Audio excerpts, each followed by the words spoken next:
The awareness always welcomes you. दोस्तों, आप लोगों से मैं क्वेश्चन पूछूं कि आप क्या किस तरीके से रहना पसंद करेंगे, ऑर्गेनाइज तरीके से या फिर अनऑर्गेनाइज तरीके से।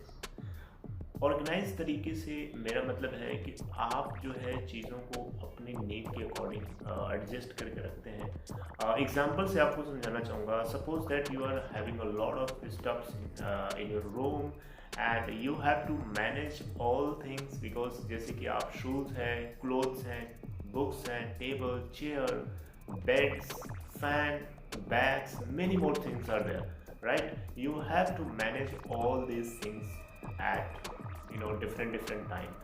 So in this case, अगर आप चीज़ों को ऑर्गेनाइज तरीके से रखते हो, जैसे कि बैग्स को रखने की जो जगह है वहाँ रखो, कपड़े को रखने की जहाँ जगह पे वहाँ रखो, बुक्स को रखने की जहाँ जगह है वहाँ रखो, टेबल्स जहाँ है, चेयर जहाँ है, शूज़ जहाँ पे रखे जाते हैं वहीं रखो यूज़ करने के बाद। तो ये एक ऑर्गेनाइज्ड सोच होती है।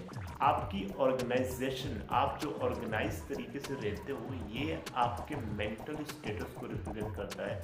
ये रिप्रेजेंट करता है कि आप अंदर से अपने बॉडी के अंदर कितना ज़्यादा स्केड्यूल्ड हो।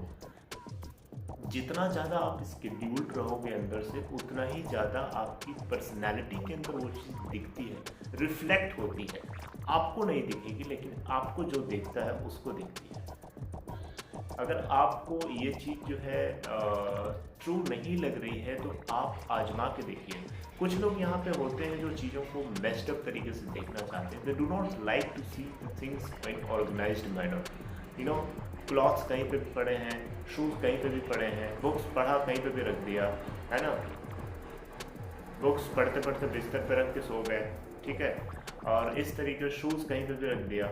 तो ये एक अनऑर्गेनाइज्ड सोच है, अनऑर्गेनाइज्ड तरीका है लाइफ को जीने का। सो अगर आप अनऑर्गेनाइज से ऑर्गेनाइज की तरफ शिफ्ट होते हो तो आप मान के चलिए कि आप अंदर से अपने आप को स्केड्यूल्ड कर रहे हो। You are trying to you are trying to organize the things first of all in your mind.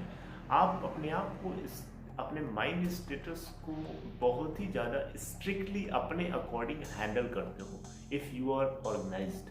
तो ये दोनों में डिफरेंस है। And now tell me what you are you organized और unorganized? If you want to be organized then why, what is reason behind that?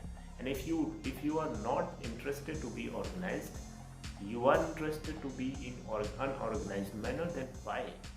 जब चीज़ें organised होती हैं तो उसका एडवांटेज ये होता है कि आपको जो चीज़ जब चाहिए होती है उसके अकॉर्डिंग आप वहाँ से ले लेते हो, यूज़ करते हो, और फिर वापस उसको वहीं पे आपको सेट करके रखना होता है ताकि नेक्स्ट टाइम जब आपको यूज़ करना पड़े तो उस चीज़ को उठाने में या पिकअप करने में आपको किसी भी तरीके की प्रॉब्लम ना हो। Are you understanding what I am saying? तो इस तरीके से ऑर्गेनाइज्ड और अनऑर्गेनाइज्ड लोगों में डिफरेंस होता है। एंड नाउ अब आपको समझ में आ रहा होगा कि ऑर्गेनाइज्ड होना और अनऑर्गेनाइज्ड होना दोनों में कौन सा अच्छा है और क्यों है। छोटी सी वीडियो थी, आप लोग को अगर पसंद आई तो लाइक, शेयर, सब्सक्राइब करिए। और आपने बहुत कीमती टाइम दिया इसके लिए।